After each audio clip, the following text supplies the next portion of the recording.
नमस्कार दर्शकों, आप सभी का आपके अपने चैनल ई एजुकेशन में फिर से स्वागत है। आज हम आपके लिए भाग 2 हिंदी के टॉप 30 एमसीक्यू लेके आए हैं जो केंद्रीय विद्यालय टेट सीटेट एवं अन्य शिक्षक भर्ती में पूछे जाने वाले बहुत ही महत्वपूर्ण प्रश्न हैं। चलिए शुरू करते हैं अपने पहले प्रश्न से। हमारा पहला प्रश्न है, तुम अपने काम में सफल रहो यह कौन सा वाक्य है? ए इच्छावाचक वाक्य, बी संदेहवाचक वाक्य, सी विधिवाचक वाक्य, डी इनमें से कोई नहीं।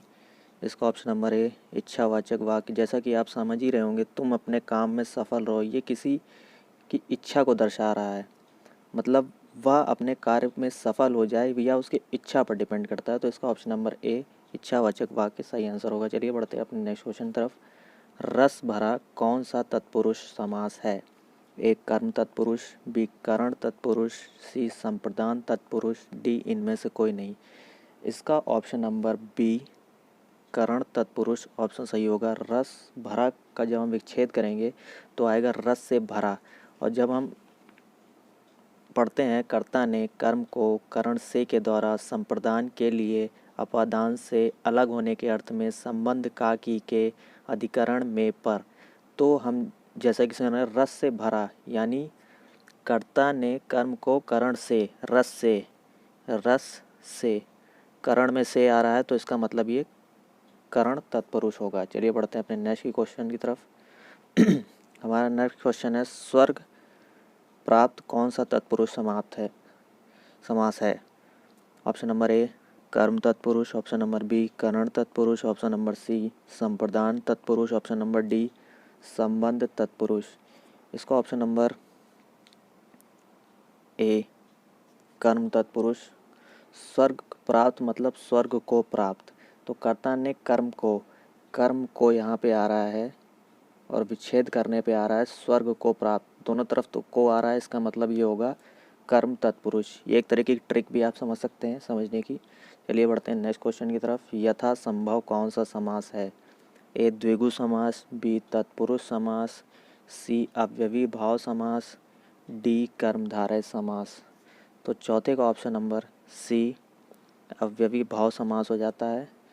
अव्ययी भाव समास वे समास होता है जिसका पहला पद अव्यय अर्थात प्रधान हो। जब हम इसका विच्छेद करेंगे तो इसका विच्छेद यथा प्लस संभव दोनों का अलग अलग अर्थ है। यथा संभव दोनों का हम विच्छेद करने पर अलग अलग अर्थ निकाल सकते हैं। इसका मतलब ये अव्ययी भाव समास होगा।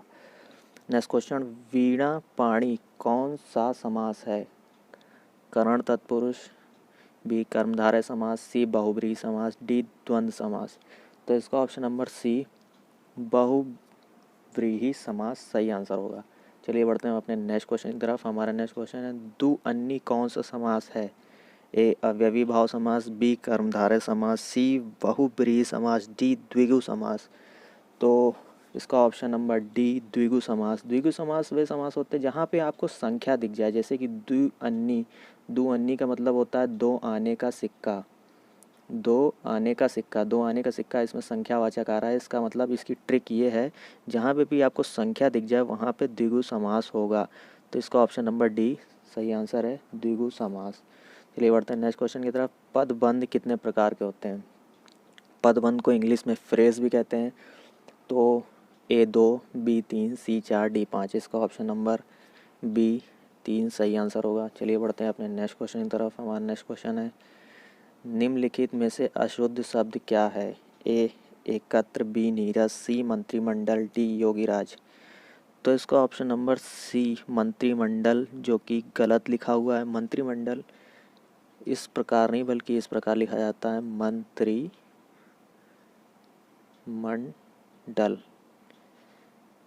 तो ये मंत्रिमंडल गलत लिखा हुआ है, तो इसका ऑप्शन नंबर सी सही आंसर होगा। चलिए बढ़ते हैं नेक्स्ट क्वेश्चन की तरफ। निम्नलिखित में से अशुद्ध शब्द है साप्ताहिक, वीणा, वाष्प, सिंदूर। ये तीनों तो सही लिखे हुए हैं। इसका ऑप्शन नंबर ए साप्ताहिक नहीं होता, साप्ताहिक होता है, साप्ताहिक। इसका ऑप्शन नंबर ए सही आंसर होगा। चलिए बढ़ते हैं नेक्स्ट क्वेश्चन की तरफ। निम्नलिखित में से कौन सा अशुद्ध शब्द है? ए ईर्ष्या, बी अनुकूल, सी आशीर्वाद, डी नक्षत्र। तो इसका ऑप्शन नंबर डी सही होगा। नक्षत्र ऐसे ना लिख के, नक्षत्र इस प्रकार लिखा जाता है,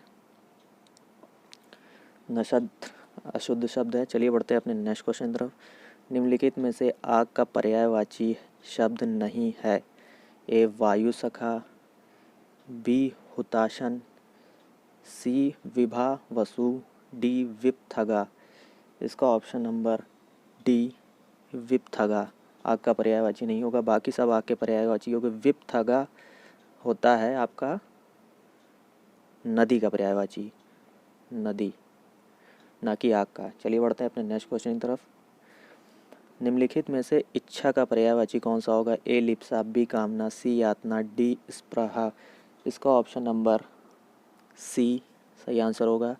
यातना इच्छा का पर्यायवाची नहीं है। यातना पर्यायवाची दुख अर्थात दुख या वेदना का, तो ये गलत आंसर होगा।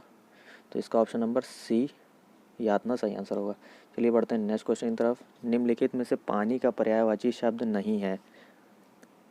ए अम्बु, बी सर, सी मेघपुष्प, डी नीर। तो 13 का ऑप्शन नंबर बी सर सही आंसर होगा। सर पानी का पर्यायवाची नहीं है, जैसा कि आपको देखने में ही लग रहा होगा। चलिए बढ़ते हैं नेक्स्ट क्वेश्चन की तरफ। निम्नलिखित में से घर का पर्यायवाची शब्द नहीं है। ए पावक, बी सदन, सी शाला, डी निकेतन। ये तीनों तो आपके घर के पर्यायवाची हैं। आपका ये पावक घर का पर्यायवाची नहीं है, तो इसका ऑप्शन नंबर ए पावक सही होगा। पावक जो होता है वो आपका आग का पर्यायवाची होगा, ये आपको पता ही होगा। चलिए बढ़ते हैं नेक्स्ट क्वेश्चन की तरफ। हमारा नेक्स्ट क्वेश्चन है विशेषण कितने प्रकार के होते हैं। ए 2, बी 4, सी 6, डी 3। तो इसका ऑप्शन नंबर बी 4 सही आंसर होगा। चलिए बढ़ते हैं अपने नेक्स्ट क्वेश्चन की तरफ। सर्वनाम कितने प्रकार के होते हैं, सब तो आपको पता ही होगा। अगर नहीं पता तो आप कमेंट सेक्शन में बता दिए, हम सेपरेट टॉपिक आपको पढ़ा देंगे। सर्वनाम कितने प्रकार के होते हैं। ए 3, बी 4, सी 5, डी 6। इसका ऑप्शन नंबर डी 6 सही आंसर होगा। चलिए बढ़ते हैं नेक्स्ट क्वेश्चन की तरफ। हमारा नेक्स्ट क्वेश्चन है उत्पत्ति की दृष्टि से शब्दों के कितने भेद होते हैं। ए 2, बी 4, सी 5, डी 7। तो इसका ऑप्शन नंबर बी 4 सही आंसर होगा। उत्पत्ति के दृष्टि से शब्दों के 4 भेद होते हैं। तत्सम, तद्भव, देशज और विदेशज। तत्सम, तद्भव, देशज और विदेशज। तो इसका ऑप्शन नंबर बी सही आंसर होगा। उत्पत्ति की दृष्टि से शब्दों के 4 भेद होते हैं। चलिए बढ़ते हैं नेक्स्ट क्वेश्चन। रचना की दृष्टि से शब्दों के कितने भेद होते हैं। ए ऑप्शन नंबर है 2, बी 3, सी 4, डी 5। इसका ऑप्शन नंबर बी 3 सही आंसर होगा। रचना की दृष्टि से शब्दों के 3 भेद होते हैं। वो भेद हैं सरल, संयुक्त और तीसरा है आपका मिश्र। सरल, संयुक्त एवं मिश्र, ये आपको याद रखना है। रचना की दृष्टि से शब्दों के 3 भेद होते हैं, सरल, संयुक्त एवं मिश्र। चलिए बढ़ते हैं नेक्स्ट क्वेश्चन तरफ। हमारा नेक्स्ट क्वेश्चन है संज्ञा के कितने भेद होते हैं। ए 2, बी 4, सी 5, डी इनमें से कोई नहीं। इसका ऑप्शन नंबर सी 5 सही आंसर होगा। आपको पता ही होगा संज्ञा के 5 भेद होते हैं। चलिए बढ़ते हैं नेक्स्ट क्वेश्चन की तरफ। विकारी और अविकारी शब्दों के कितने भेद होते हैं। ए 2, बी 4, सी 6, डी 8। इसका ऑप्शन नंबर डी 8 सही आंसर होगा। चलिए बढ़ते हैं नेक्स्ट क्वेश्चन की तरफ। इनमें से कौन सा शब्द संज्ञा से बना हुआ है। ए कृपा, बी जाति, सी नमक, डी कुलीन। इसका ऑप्शन नंबर डी कुलीन सही आंसर होगा।